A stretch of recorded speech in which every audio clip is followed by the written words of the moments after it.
Boker Tov, Talmidim, and welcome once again to a study of the Heartfelt Haftarah. And this week we are winding our way to the end of the book of Leviticus.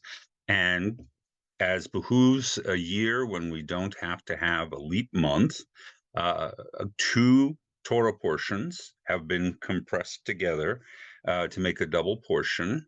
Behar-Sinai, Bechukotai, those two have been brought together for a single reading here at the very end of Leviticus.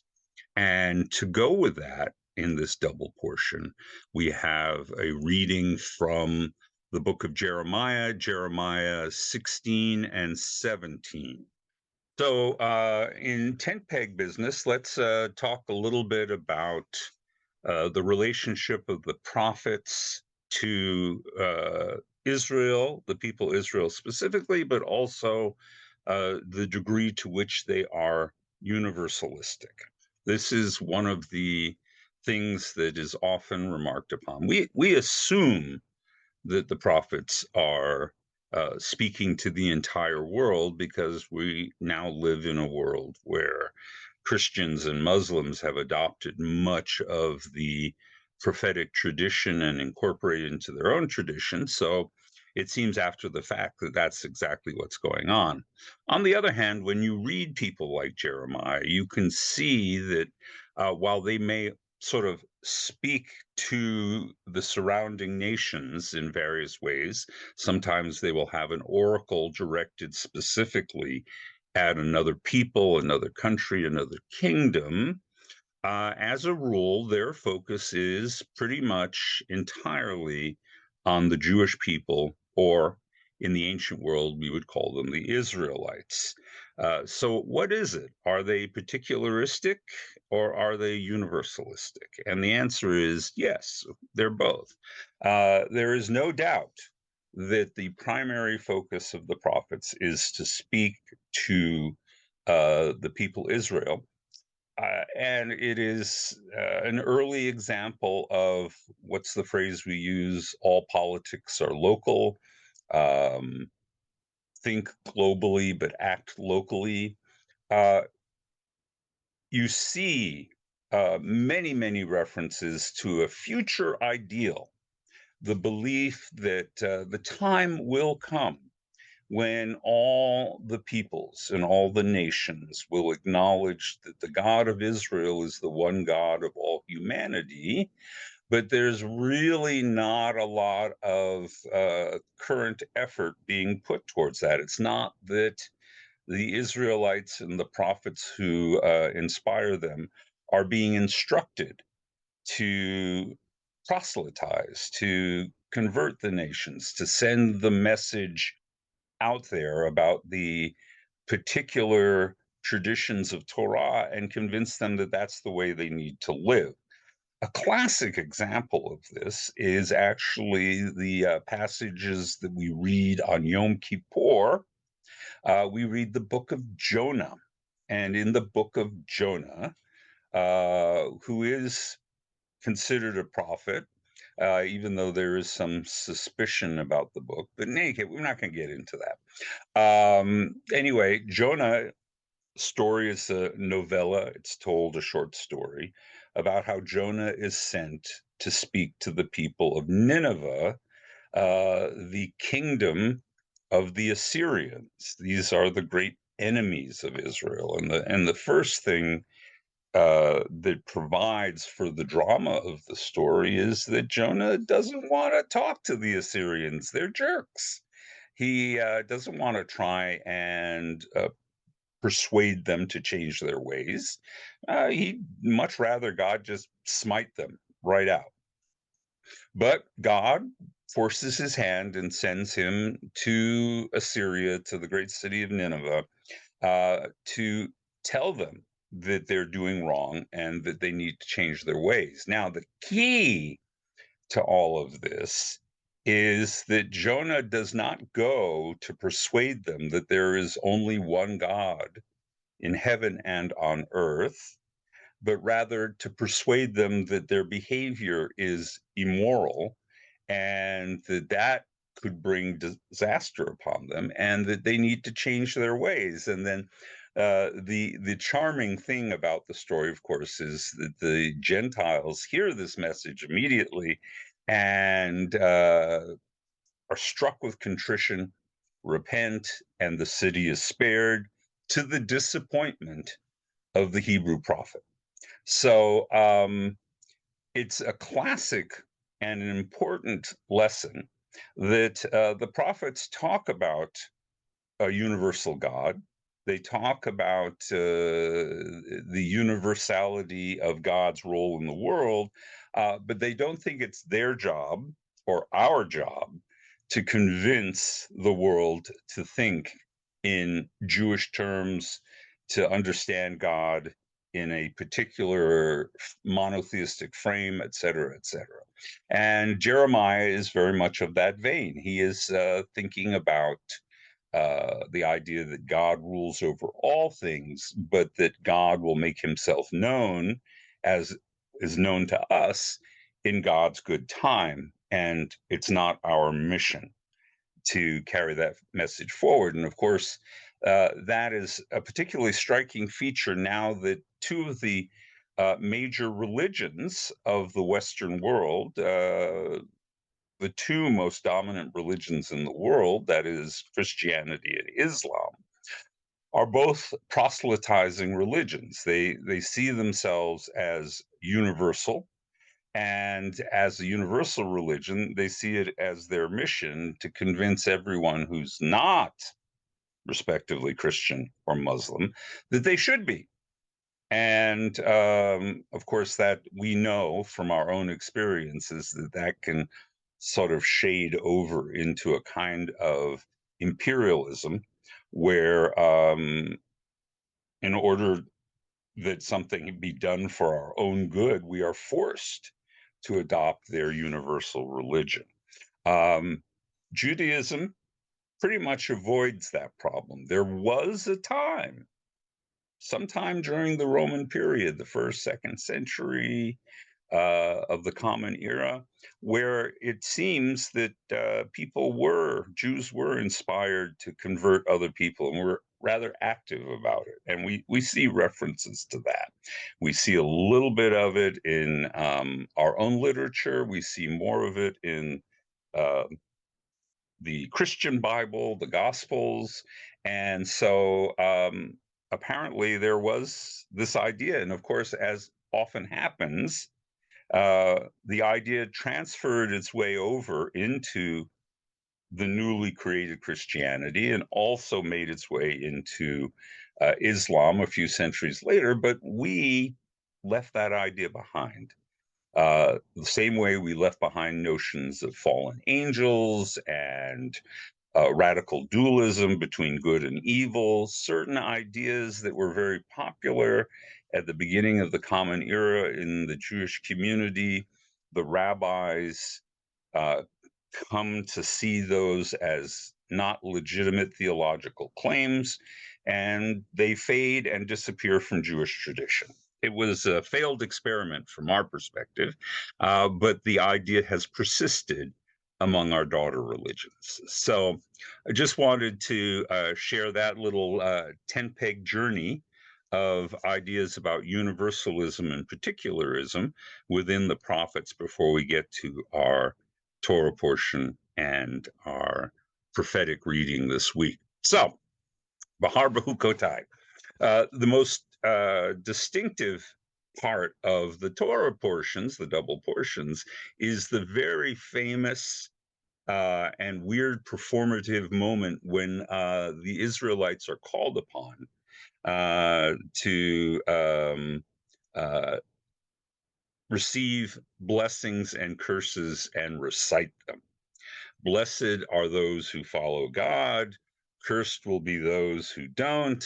And a bunch of blessings and curses are recited out loud just to emphasize the point and make sure that we understand um, informed consent, that we know what we're getting ourselves into and the consequences of doing right and doing wrong. Now, today in modern Jewish tradition, we know that there are no punishments for not doing a particular mitzvah. It's a decision on our part to do it because we love God, or we love Jewish tradition, or we love the values expressed in that mitzvah. And no one's going to read us out of the Jewish community because we don't fulfill that particular commandment. But the early Israelites did believe that God would bring all kinds of punishments on us if we didn't adhere loyally to the Torah. Uh, that is what connects this to our Haftarah portion, because in Jeremiah, uh, ever so briefly, not particularly with a great deal of emphasis, Jeremiah in chapter 16 alludes to blessings and curses that will come upon the people depending on whether they remain loyal to God or whether they stray. And so that becomes the basis for why this Haftarah portion is selected to go with our Torah portion. Now, um, there are other things going on that I think are a little more interesting.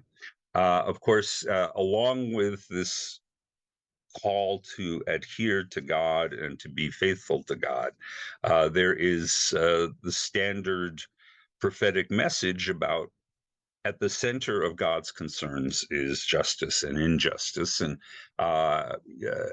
Jeremiah talks about that and how people who live by unjust means will suffer the consequences of that. It's a little bit of a sort of Jewish notion of karma. But what I'm going to focus on is the passages at the very end of 17. We are at 1713, and this becomes an idea that has become enshrined in Jewish tradition, and I would call it Jewish optimism. And that is the belief that however badly things are going now, that is not the end of it. This story will not ultimately end badly, not necessarily for us as individuals. Individual providence lasts as long as it does, and then when we die, we know that providence is over with, right? But the idea being that ultimately history will turn towards justice, fairness, and holiness. That there will be a time when the Jewish people will succeed and triumph, and we will see a positive end to our history. And so the key phrase here, I'll read the entire section here, but I'm going to come back to the key phrase. Mikveh Yisrael Adonai. Hope of Israel, eternal one. Those who forsake you shall be put to shame. Those who turn from you are written in dust, for they have forsaken the fountain of living waters, the eternal. Heal me, eternal one, then I shall be healed. Save me, and then I shall be saved, for you are my praise. All right. So, strong emphasis on dependence on God, but also dependence on our own actions. But the phrase that it comes back again and again is mikveh Yisrael Adonai. The eternal one is the hope of Israel. All right. And that we should live with hope.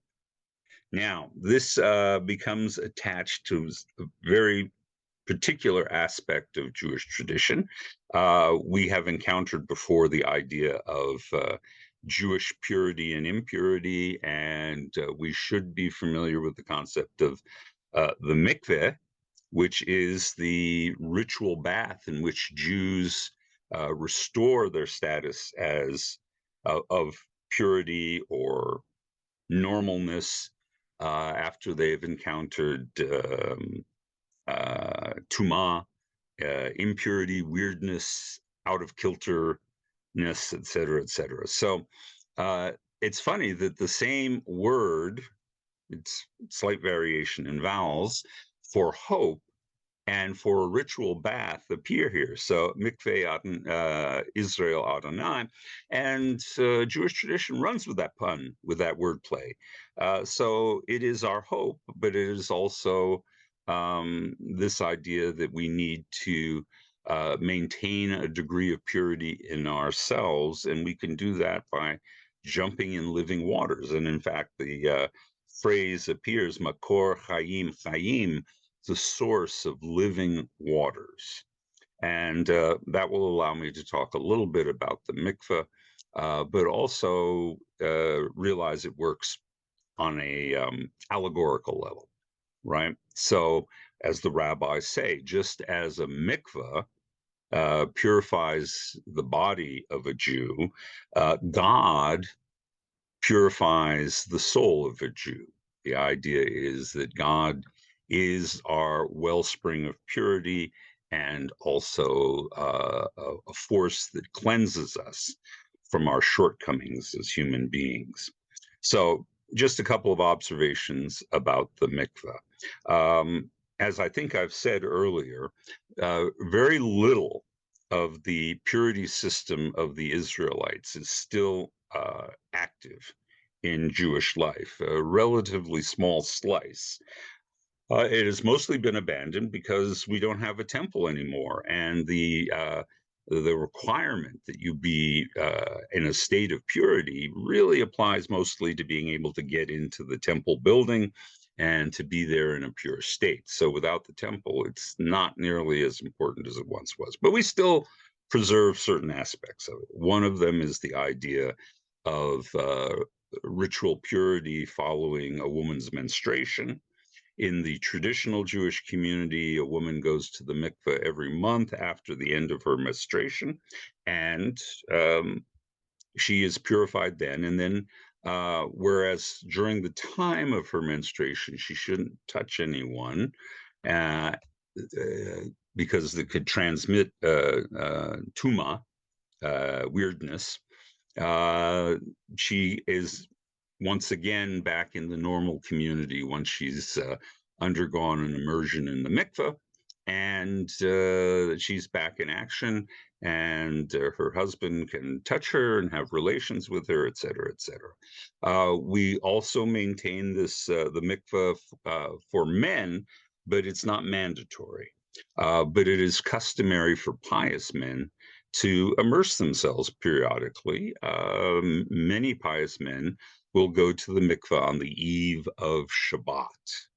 So, just to give you an example of this in our current situation here in North Texas, uh, I will use the mikveh from Monday through Thursday to do conversions, but I'm not allowed to use it on Friday because there's a traffic jam of traditional men who want to use the mikveh on Friday, and they don't want to interfere with that. Which brings me to the next thing that you use a mikveh for, and that is as a mechanism for conversion to Judaism. It's the ritual component of a conversion. And it's a kind of purification act where a non-Jew enters the mikveh and comes out a Jew. You shouldn't be surprised that John the Baptizer, not the Baptist, he doesn't belong to a particular sect of Protestant Christianity. John the Baptizer adopted this model, took it straight from the Jewish tradition he knew, and used it as a initiation ceremony for those who would embrace Christianity. So you can see the continuity. Now, there are very strong variations. Being baptized is not the same thing as being converted to Judaism on this simple principle. In Christian tradition, baptism is a form of exorcism. It removes Satan from your spirit and purifies you in the Holy Spirit. Nothing like that's going on in the Jewish concept of the mikveh. The conversion is merely symbolic. It doesn't represent a fending off of evil or anything we would associate with an exorcism.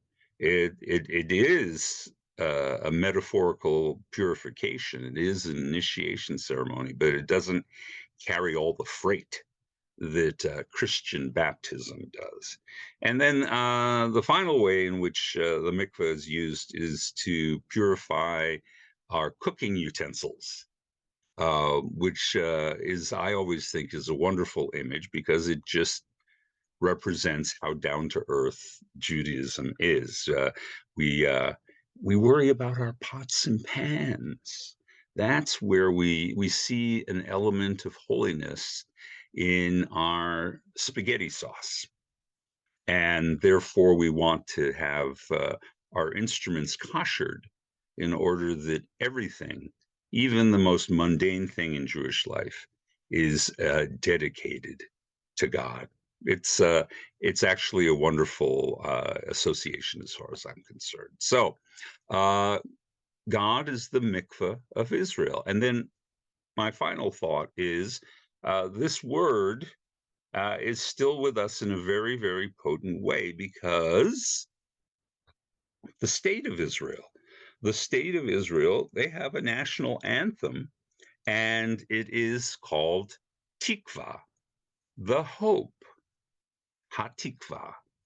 And so same root, mikveh, tikva, and we sing about the hope for the future of the Jewish people. And that is Jewish optimism. So with that, we're going to finish this week, and I'll be talking to you again soon. Everybody have a great week.